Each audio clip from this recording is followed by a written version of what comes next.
Baik, Assalamualaikum warahmatullahi wabarakatuh. Perkenalkan kami dari kelompok 1 yang beranggotakan 6 orang, yaitu saya sendiri Antika, kemudian Ashabul Kahfi Khair, Magfira Rizkiawati, Nur Fadila Islami, Putri Nabila Tasabita, dan Nur Ilma Lutfia. Adapun pada kesempatan kali ini, kami akan menjelaskan mengenai uji hipotesis statistik 2, mengenai populasi saling bebas melalui aplikasi SPSS, yang dimana soalnya adalah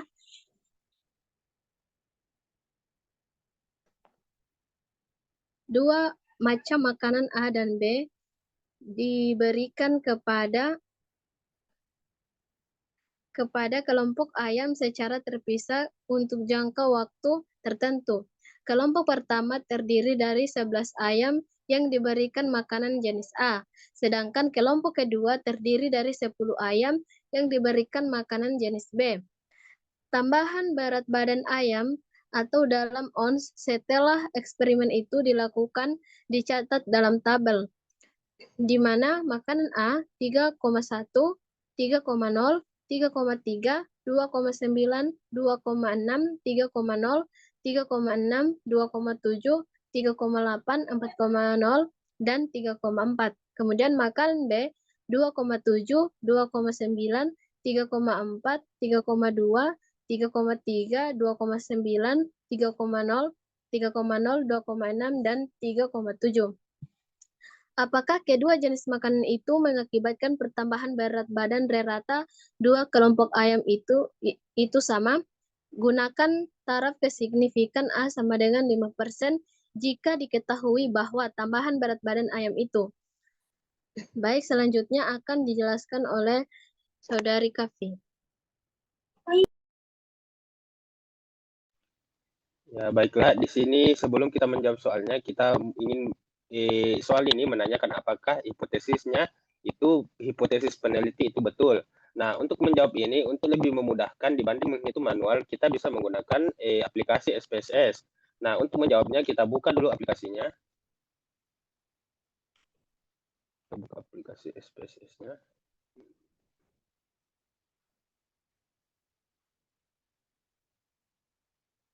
Nah, ketika sudah dibuka, kita pencet bagian bawah ini yang di samping data view. Nah, kita isi di sini misalnya info data, yang dimana tadi itu ada 2 data, jadi kita mengisikan pada bagian nama itu, kita isi dulu khusus dividen.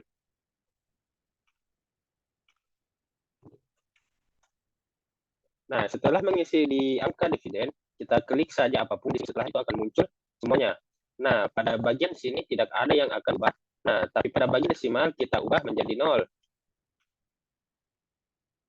Nah, setelah itu kita lanjut kepada bagian ini, kita ubah di sini menjadi nominal.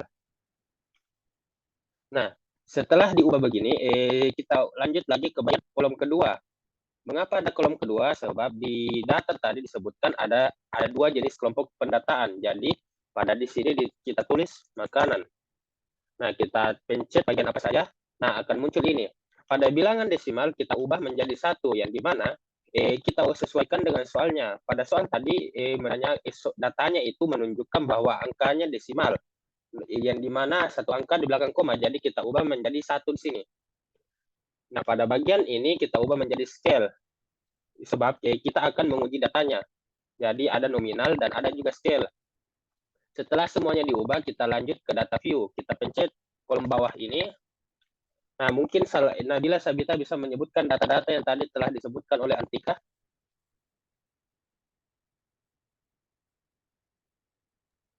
Jadi saya atas nama Putri Nabila Sabita Arman akan menyebutkan data makanan A dan B, yang dimana pada kolom makanan ada 3,1,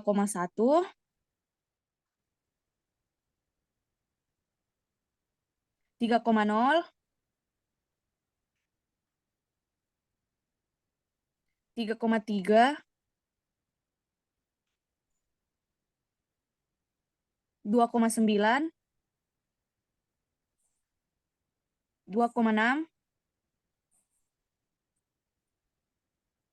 3,0, 3,6,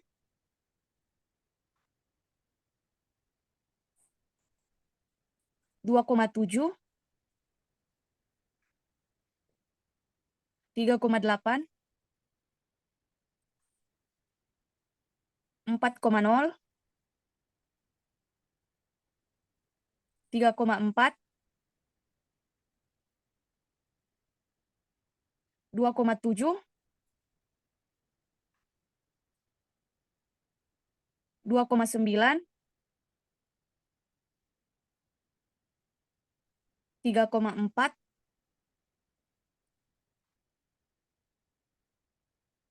3,2, 3,3, 2,9,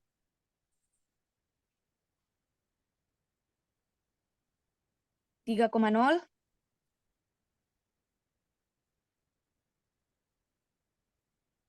3,0,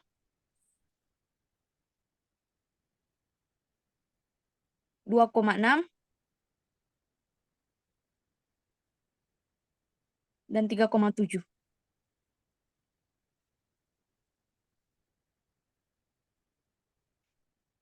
Pada bagian kolom dividen, diisi sesuai nama pengelompokan makanan, yang di mana data 1 sampai 11 adalah kelompok makanan 1, dan pada data 12 sampai 22 adalah kelompok makanan 2.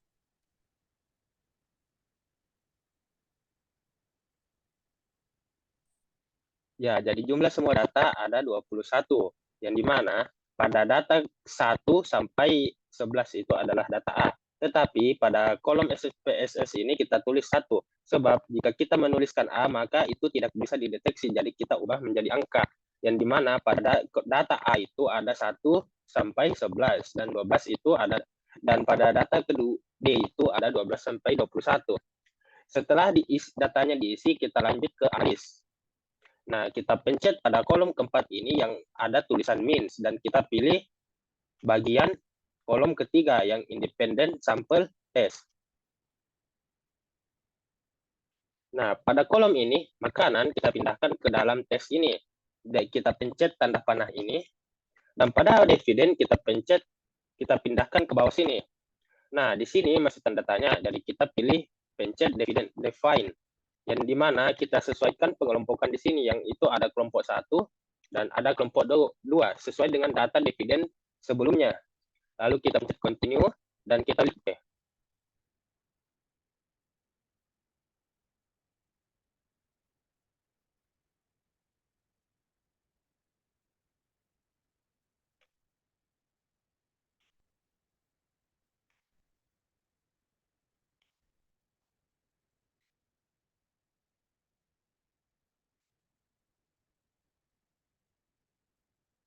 Nah, setelah tadi diklik OK, akan muncul tampilan 2 tabel ini, dan selanjutnya akan dilanjutkan penjelasannya oleh salah satu teman saya.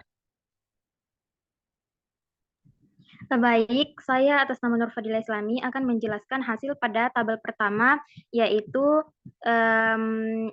grup statistik. Pada kolom pertama terdapat dividen yang isinya ada makanan 1, dan di mana N atau jumlah data kelompok pertama ada 11 dan min-nya ada 3.218 dan standar deviation-nya ada 0,4468 dan pada kolom standar error min-nya ada 0,1347. Dan makanan kedua, N-nya atau jumlah datanya ada 10, min-nya 3070 dan standar deviation-nya 0,3335 dan standar error min-nya ada 0,1055. Baik, untuk tabel selanjutnya saya akan dijelaskan oleh teman saya.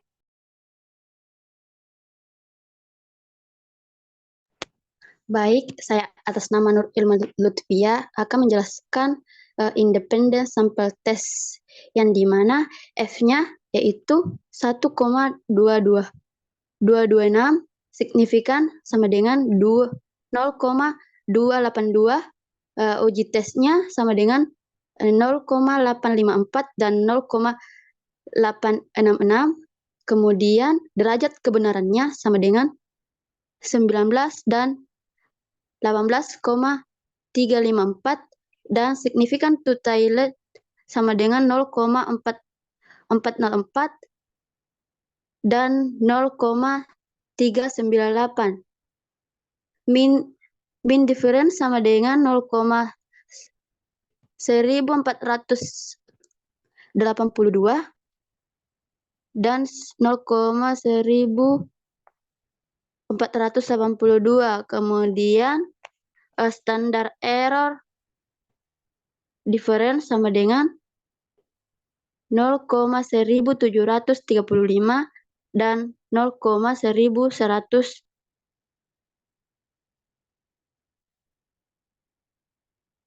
dan 0,1711.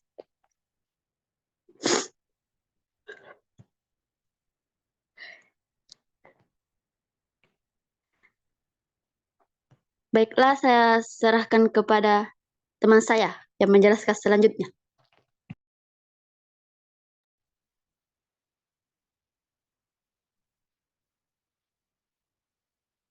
Baik, saya akan menyimpulkan berdasarkan hasil yang telah kami dapatkan dan telah dijelaskan oleh teman-teman sebelumnya, dapat ditarik kesimpulan yaitu p-value yaitu 0,897 taraf awal atau alfa sama dengan 5% atau 0,05.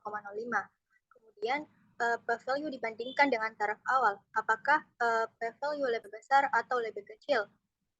Dari hasil H0 yang didapatkan itu, H0-nya sudah diterima karena p-value lebih besar dari taraf awal.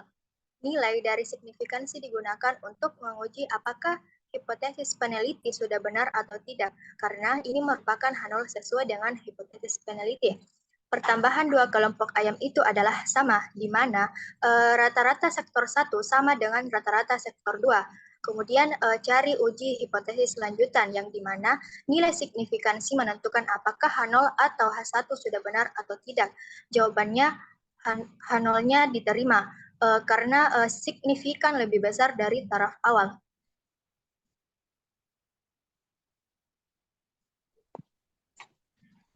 Ya baik, mungkin itulah penjelasan dari kami. Lebih dan kurangnya mohon dimaafkan. Wassalamualaikum warahmatullahi wabarakatuh.